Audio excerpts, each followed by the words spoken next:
एक शाम प्राची टीवी पर सीरियल देख रही होती है, तभी उसकी सास वहाँ आती है। अरे सीरियल में तो ऐसे मग्न है जैसे आज रात का खाना पड़ोसी आकर बनाएंगे। मुझे पता ही नहीं था आपने अपने बेटे की शादी पड़ोस में भी की हुई है। हैं? मतलब? मतलब इस घर में सारा काम बहू ही करती है, आप तो सिर्फ खर्राटे मारती हैं। अच्छा जी, फिलहाल तो तुम आराम फरमा रही हो, चलो जाओ, ये मेरे टीवी देखने का समय है। आहा, इसीलिए मुझे भगाया जा रहा है। सॉरी, अब तो बिल्कुल नहीं जाऊंगी। प्राची की इस बात पर दोनों सास बहू के बीच टीवी रिमोट के पीछे बच्चों जैसे छीना झपटी शुरू हो जाती है, जिसके बीच श्लोक भी काम से घर वापस आ जाता है। आज मेरी चूहे बिल्ली की जोड़ी किस बात पर झगड़ रही है? अरे तेरे बीवी मुझे टीवी नहीं देखने दे रही। अरे तुम्हारी मम्मी मुझे खाना बनाने के लिए फोर्स कर रही है। अरे वाह, ऐसे बेतुके रीजन पर तो बच्चे भी झगड़ा नहीं करते। अरे मुझे कुछ मत बोल, सब इसने ही शुरू किया है। हाँ हाँ, जैसे आप तो बहुत दूर की धूली है ना। अरे बस दोनों चुप। प्राची जाओ, खाने की तैयारी करो। और माँ तुम छोड़ो, तुम्हें क्या बोलूं, शांति से अपना सीरियल देखो, मुझे दोबारा लड़ने की आवाज सुनाई नहीं देनी चाहिए। ऐसा बोलकर श्लोक वहाँ से चला जाता है, जिसके पीछे पीछे प्राची भी कुछ न कुछ बड़बड़ाते हुए रसोई में चली जाती है। हाँ हाँ, सासू जी को तो कुछ बोलेंगे ही नहीं, बस मुझ पर ही हुक्म चलता है, खाना बनाओ, जैसे मैं इनके घर में खाना बनाने के लिए आई हूँ। इसी तरह शाम बीतती है और रात को श्लोक और प्राची की सास खाना खाकर सोने चले जाते हैं, लेकिन प्राची गुस्से में कुछ खाए बिना काम में ही लगी रहती है। इस घर में किसी को घंटा फिक्र नहीं पड़ता, मैं खाऊं या भूखी रहूं। प्राची कुछ देर के लिए रसोई से बाहर जाती है और जैसे ही वापस आती है तो वहां दूध का भरा ग्लास देखकर हैरान रह जाती है। फिक्र पूरी है, बस दिखाना नहीं है। प्राची दूध पीकर सोने चली जाती है और अगली सुबह एक बार फिर सास बहू का कार्टून नेटवर्क स्टार्ट हो जाता है। ये तुमने ही किया है। अरे अजीब जबरदस्ती है, मैं बोल रही हूँ मैंने कुछ नहीं किया। दोनों ने मिलकर पूरे घर को पागल खाना बनाया हुआ है।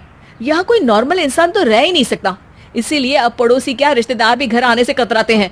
और सुन बेटे, तू भी चंगा, तेरी माँ भी चंगी, तेरी बीवी भी चंगी, रिश्तेदार। हाँ जी, आपको नहीं पता क्या, गंगाधर ही शक्तिमान है, रिश्तेदार ही। हाँ हाँ, बस समझ गया। कभी जानवरों जैसे लड़ेंगी तो कभी जुगलबंदी करेंगी। भाई मैं आप दोनों के बीच में नहीं फंसना चाहता। सास बहू की इस मनमौजी जोड़ी से परेशान होकर श्लोक अपना सिर खुजलाता वहां से चला जाता है। चलो अब मैं भी कीर्तन में जा रही हूँ।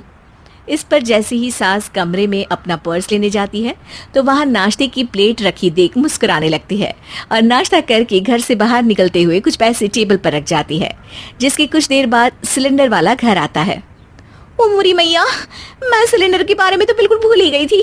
घर खर्च के सारे पैसे भी मम्मी के पास है और श्लोक से बोला तो उल्टा 4 बात सुनाएंगे। प्राची ये सोच ही रही होती है कि अचानक उसका चेहरा चमक उठता है और वो घर में आकर इधर उधर देखने लगती है। तभी उसकी नजर टेबल पर रखे पैसों पर पड़ती है, जिन्हें वो सिलेंडर वाले को दे देती है। ये सब श्लोक देख लेता है। अच्छा बेटे, इतना बड़ा घोटाला, सबके सामने मैं तेरी दुश्मन और पीठ पीछे तेरी मेरी यारी। इस पर श्लोक एक प्लान बनाता है और शाम को सब एक साथ बैठे होने पर बोलने लगता है। माँ, तुम दोनों की बहुत लड़ाई होती है, इसलिए मैं सोच रहा हूँ कि प्राची को उसके घर छोड़ाऊं, इससे वो भी खुश रहेगी और तुम भी। अचानक श्लोक की ये बात सुनकर सास बहू शौक से उसकी तरफ देखती है। अरे ऐसे कैसे घर छोड़ाओगे, मुझे कहीं नहीं जाना। अरे तुमने बोला नहीं पर मैंने सुन लिया, तुम्हें मम्मी के साथ रहना अच्छा नहीं लगता, मुझे पता है। अरे वाह, अरे जब बहू खुद कुछ काम बोले तो वो तुझे सुनता नहीं, और अब जो इसने बोला ही नहीं वो तू समझ गया। जब उसे नहीं जाना तो फिर जबरदस्ती क्यों कर रहा है? अच्छा, फिर आपको मौसी के घर छोड़ाता हूँ। बस अब आप दोनों एक घर में एक छत के नीचे नहीं रह सकती। मैं इस टॉम एंड जेरी की जोड़ी को और नहीं झेल सकता। है? ऐसे कैसे नहीं रह सकते? तुम्हें इतनी दिक्कत है तो तुम्हारा बोरिया बिस्तर पैक कर देती हूँ, लेकिन मम्मी जी कहीं नहीं जाएंगी। बिल्कुल यही सुनना था मुझे। अगर दोनों में इतना ही प्यार है फिर हर वक्त ये लड़ाई का नाटक क्यों करती हो? देखा मैंने कैसे माँ किचन में दूध रखती है और तुम उनके लिए कमरे में नाश्ता रखती हो, और कैसे वो पहले ही तुम्हारी दिक्कत समझकर घर में पैसे रखकर बाहर जाती है। अरे भाई, इतना ड्रामा तो डेली सोप में भी नहीं होता जितना तुम दोनों ने इस घर में फैलाया हुआ है। तू हमें टॉम एंड जेरी बोलता है ना, तो याद कर वो दोनों भी एक दूसरे को बाहर वालों की बुरी नजर से बचाने के लिए हमेशा सबके सामने लड़ते थे, लेकिन अकेले में दिक्कत के समय मदद भी तो करते थे। बस हमारा रिश्ता भी कुछ ऐसा ही है। और वैसे भी अगर सास बहू में तू मैं नहीं होती तो दुनिया वालों को कहानियां कैसे मिलेंगी?